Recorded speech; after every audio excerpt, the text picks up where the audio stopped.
ओम नमो भगवते वासुदेवाय नमः। राधे राधे दोस्तों, भक्ति सागर सोनिका चैनल में आप सबका स्वागत है, जिसमें हम आपको सुना रहे हैं श्री कार्तिक महात्म की संपूर्ण कथा। तो आइए कथा शुरू करते हैं। 23वां अध्याय। धर्मदत्त बोला, जय और विजय भगवान के द्वार पर मैंने सुने हैं। उन्होंने कौन सा ऐसा पुण्य किया जिसे विष्णु रूप मिला। और गण बोले, हे द्विज, तृणबिंदु के देवहितु कन्या से एक धर्म की दृष्टि से 2 पुत्र हुए। बड़ा जय, छोटा विजय हुआ। उसी देवहूति के कर्मयोगी कपिल देव हुए। जय और विजय ने पूरी इंद्रियों की वृत्तियों को विष्णु की भक्ति में लगा दिया, जिससे बड़े धर्मशील हुए। उनके नित्य अष्टाक्षरी विद्या का जप करने और विष्णु का पूजन करने से विष्णु ने साक्षात दर्शन दिया। कभी यज्ञ क्रम में मृत राजा ने उनको बुलाया। वह यज्ञ कराने में चतुर थे। उनको देवता और ऋषि भी पूजते थे। वे वहां गए। उस यज्ञ में जय ब्रह्मा और विजय याचक हुए। फिर संपूर्ण यज्ञ को पूरा किया। फिर मरुत ने यज्ञ का स्नान करके उनको बहुत सा द्रव्य दिया। उस धन को लेकर वे अपने आश्रम को गए। भगवान के पूजन और प्रसन्नता के लिए उस धन को बांटने लगे। तब आपस में स्पर्धा करने लगे। जय ने कहा कि दोनों का समान भाग करना चाहिए, और विजय बोला, जो जिसको मिल गया वह उसी का है। फिर जय ने अपने चित्त में शोभित हो विजय को शाप दे दिया कि द्रव्य को ग्रहण करके नहीं देता है, इससे ग्राह हो जा। विजय ने जय को शाप दिया कि तूने मद से भ्रांत होकर मुझे शाप दिया, तू हाथी हो जा। तब वे दोनों नित्य पूजन के समय भगवान के दर्शन करके उनसे सारा समाचार के शाप की निवृत्ति मांगने लगे, और बोले कि हे प्रभु, हम आपके भक्त हैं, ग्राह और हाथी योनि में कैसे जाएं। इससे हे कृपानिधे, इस शाप को लौटा दीजिए भगवान। श्री भगवान बोले, मैंने भक्तों का वचन कभी झूठा ना होगा, और मैं उसको कभी नहीं लौटा सकता। पहले प्रहलाद के लिए खंबे में प्रकट हुआ, फिर अम्बरीश के वचन से 10 प्रकार से प्रकट हुआ। इसी से तुम दोनों अपने किए हुए शापों को अनुभव करके मेरे पद को प्राप्त हो गए। यह कहकर हरियंतर ध्यान हो गए। गण बोले, फिर वे दोनों ग्रह और मांतक बनकर कार्तिक पूर्णिमा के दिन गंडकी में स्नान करने के लिए गए। उस समय शाप के कारण विष्णु को याद करके ग्रह ने हाथी का पैर पकड़ लिया। ग्रह से पकड़े हुए हाथी ने विष्णु का स्मरण किया। उसमें शंख चक्र गदाधारी विष्णु प्रकट हुए। फिर भगवान ने चक्र से ग्रह को मारकर उन दोनों का उद्धार किया और अपना रूप देकर बैकुंठ को ले गए। तभी से स्थान हरिक्षेत्र हो गया। चक्र के लगने से वहां के पत्थरों में चिन्ह हो गए।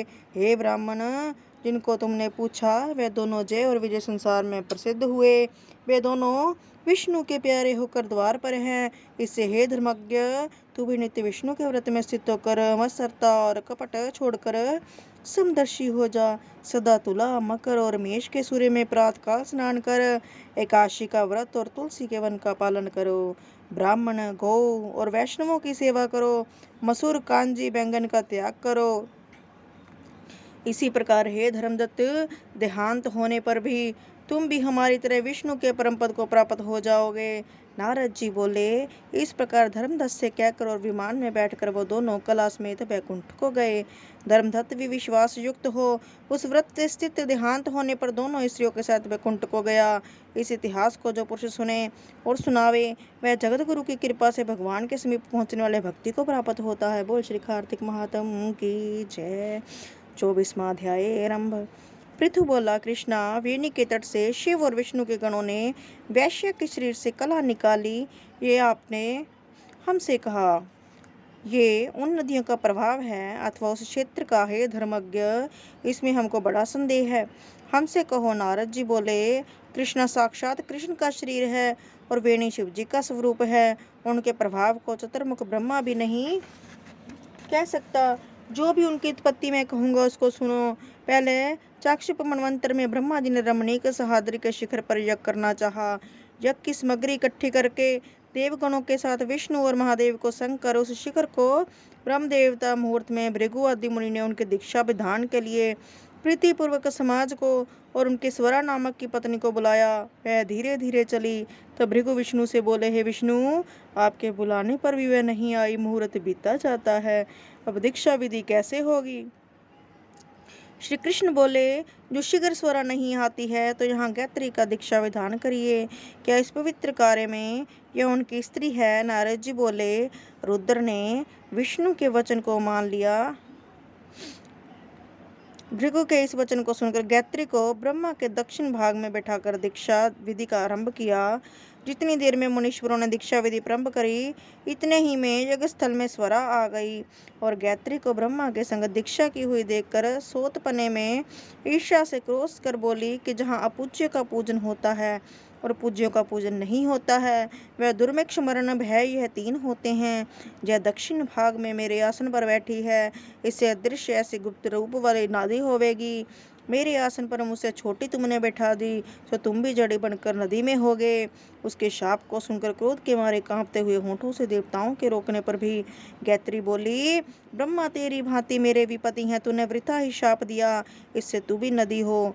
नारद बोले, फिर शिव विष्णु सब देवता हाहाकार दंडवत कर केश्वरा से प्रार्थना करने लगे, हे देवी, अब जो हम ब्रह्मादिक सब देवों को शाप दिया तो जड़ी भूत जाएंगे, तो ये तीनों लोग नष्ट हो जाएंगे। मैया, ये शाप तुमने बिना विचारे दे दिया है, ये लुटाना चाहिए। ईश्वरा बोली, हे देवताओं, तुमने यज्ञ आदि में गणेश जी का पूजन नहीं किया है, इससे मेरे क्रोध से ये विघ्न निसंदेह पैदा हुआ है। मेरे वचन निश्चय हैं, झूठ नहीं है।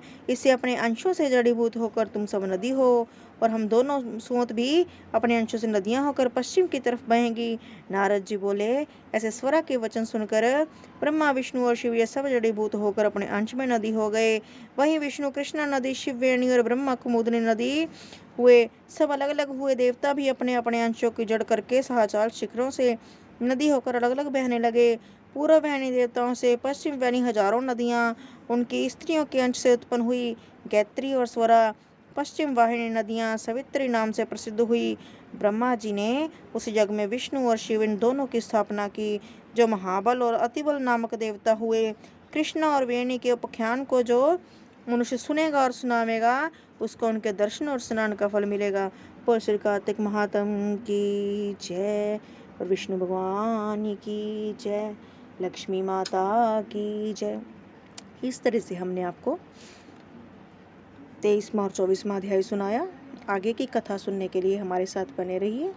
यदि आपको हमारी कथा अच्छी लगे तो लाइक और शेयर ज़रूर करें। यदि अभी तक सब्सक्राइब नहीं किया है तो सब्सक्राइब कीजिए। फेसबुक पर भी हमारा पेज है भक्ति सागर सोनी का, उसको भी आप फॉलो कर सकते हैं। जय श्री कृष्ण, जय श्री राधे।